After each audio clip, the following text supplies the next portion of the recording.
Hello, good morning students. Hope you are enjoying at your home. Today in this video lecture we will discuss accountancy part 2, balance sheet and statement of profit and loss. ये आपके part 2 का अध्याय 2 है, company के वित्तीय विवरण and इसका ना स्थिति विवरण तथा लाभ हानि का विवरण। अंतिम खाते बनाते समय हमें दो खाते बनाने होते हैं, एक लाभ हानि का विवरण और दूसरा स्थिति विवरण। कंपनी अधिनियम 2013 के अनुसार कंपनी के संचालकों के लिए कंपनी का लाभ हानि का विवरण तथा स्थिति विवरण तैयार करना और इसे कंपनी की वार्षिक सभा में अंशधारियों की स्वीकृति के लिए प्रस्तुत करना अनिवार्य होता है। इट्स ए कंपल्सरी डॉक्यूमेंट है। ये दोनों जो है ये कंपनी को अपनी एनुअल जनरल मीटिंग में जो अंशधारियों की स्वीकृति के लिए इसको प्रस्तुत करना होता है। और अंतिम खातों की प्रस्तुति कंपनी अधिनियम की अनुसूची 3 के भाग 1 में दिए गए प्रारूप के अनुसार होनी चाहिए।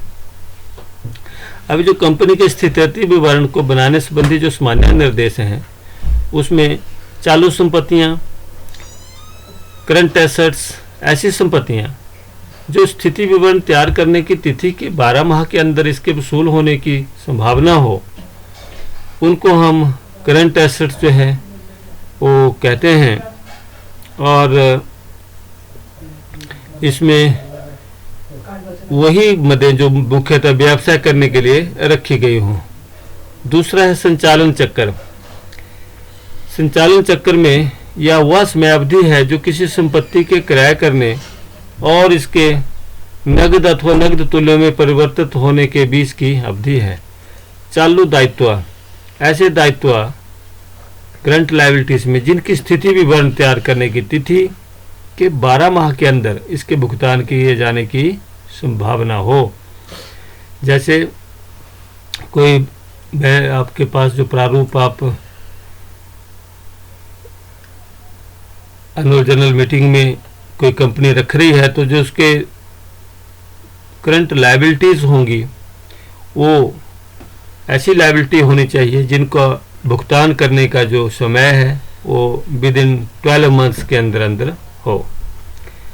नेक्स्ट है ये कुछ व्यापारिक प्राप्य हैं, ट्रेड रिसीवेबल है एंड ट्रेड्स पेबल हैं। तो इनके कुछ फार्मूलेस यहाँ दिए गए हैं बच्चों। विविध देनदार जो देनदार हैं और बिल्स रिसीवेबल हैं, इनको यदि आप इसमें जोड़ दिया जाए तो आपके ट्रेड रिसीवेबल में आ जाएंगे। एंड ट्रेड पेबल में विविध जो लेनदार हैं, क्रेडिटर्स हैं एंड बिल्स पेबल हैं।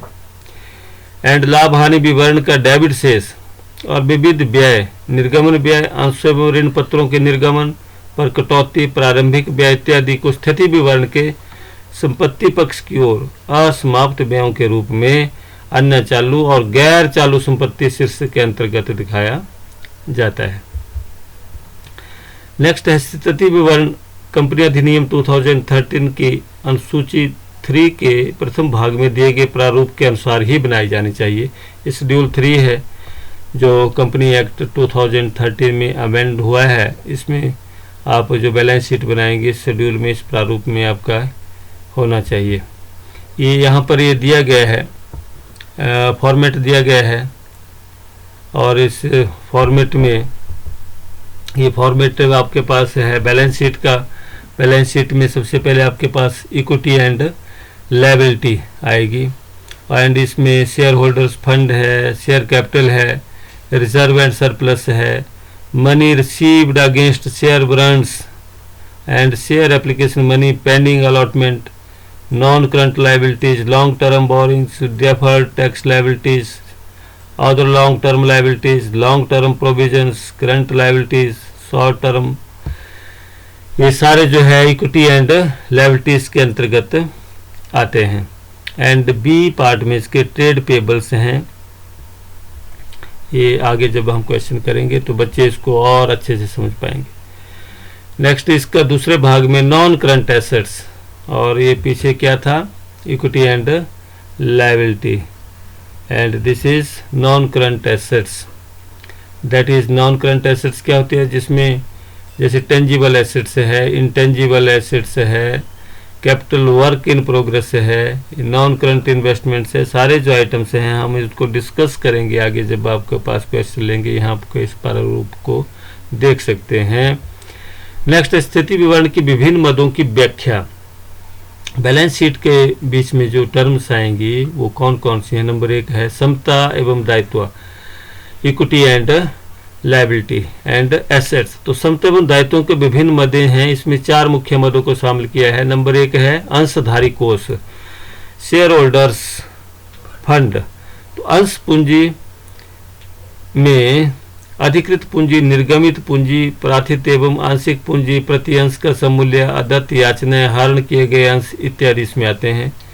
एंड संचय एवं अधिक्य, रिजर्व एंड सरप्लस में पूंजी संचय, रिजर्व कैपिटल, एंड पूंजी शोधन संचय, ऋण पत्र शोधन संचय, प्रतिभूति प्रीमियम इत्यादि, शेयर बॉन्ड के विरुद्ध प्राप्त राशि।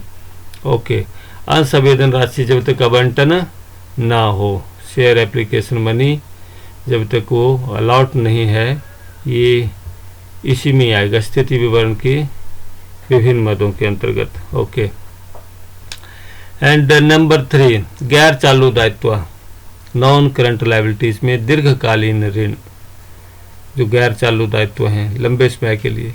और दीर्घकालीन ऋण क्या होते हैं, आपने पढ़ा होगा। दीर्घकालीन ऋण जो 1 वर्ष से अधिक अवधि के ऐसे ऋण जिनको आपको 1 वर्ष के भीतर वापस नहीं करना होता है, उनको लॉन्ग टर्म लोन्स आप बोलते हैं। ऋण पत्र के भी उसी श्रेणी में आते हैं। अवधि ऋण है, बैंक से, अन्य पक्षकारों से, ये सारे जो हैं ये नॉन करंट लायबिलिटीज के अंतर्गत आते हैं।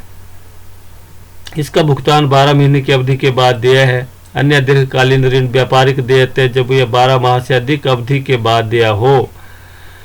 एंड दीर्घकालीन आयोजन, कर्मचारी हित आयोजन इत्यादि, ये सभी जो हैं गैर चालू दायित्वों के अंतर्गत आते हैं। एंड ये गैर चालू दायित्व थे और ये हैं चालू दायित्व, करंट लायबिलिटीज। करंट लायबिलिटीज में अल्पकालीन ऋण, मांग पर देय ऋण बैंकों से हो सकता है और अन्य पक्षकारों से हो सकता है।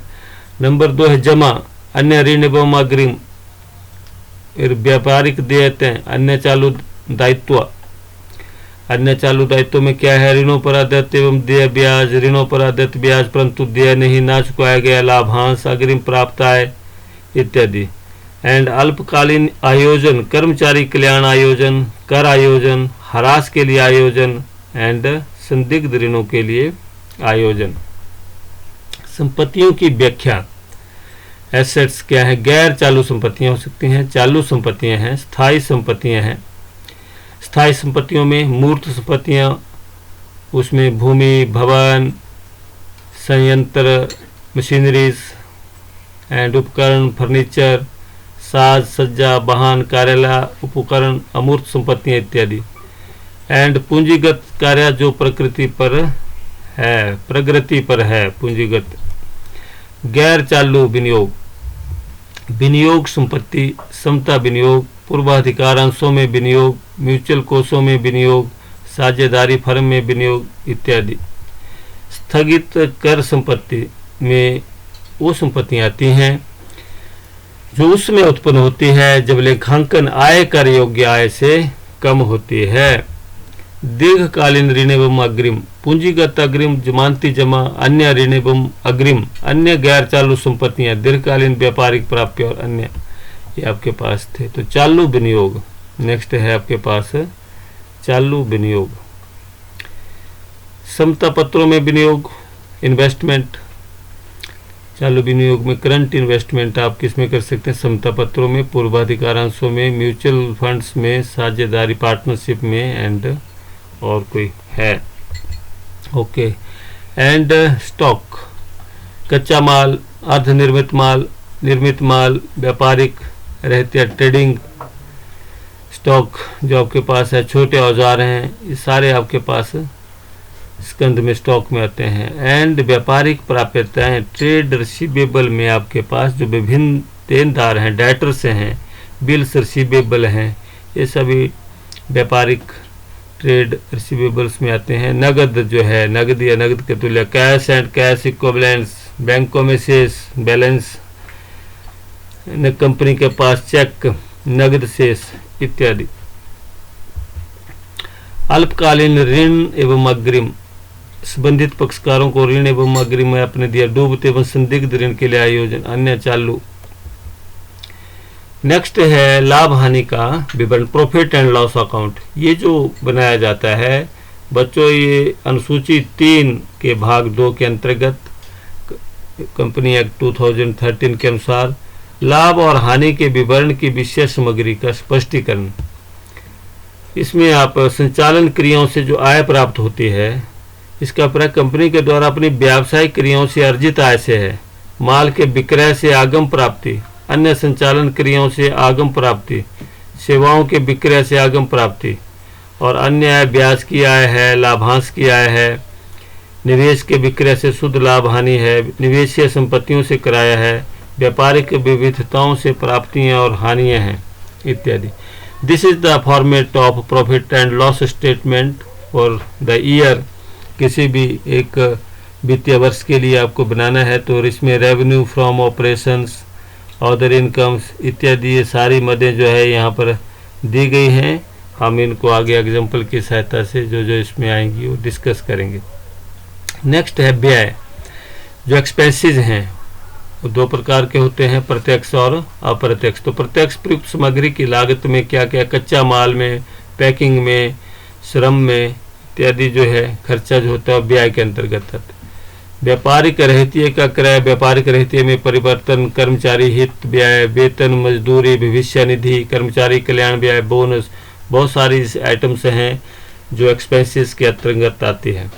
इसके वित्तीय लागतें हैं, ब्याज व्यय, विदेशी करेंसी, उधार की अन्य लागतें, एंड ह्रास और अपलेखन, डेप्रिसिएशन स्थायी संपत्तियों पर होता है, वो भी हमारा एक्सपेंसेस है, वो भी इसके अंतर्गत आएगा।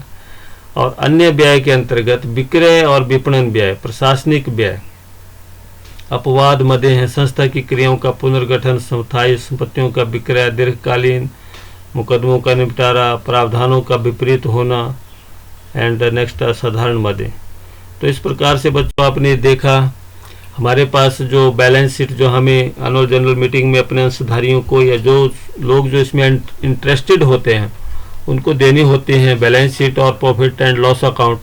उसमें कौन कौन सी मदों का प्रयोग जो है हम करते हैं वो इसमें दिया गया है। Thank you very much. आपको ये वीडियो लेक्चर पसंद आया होगा। आप please for any query please write to me on the address given here. Thank you very much.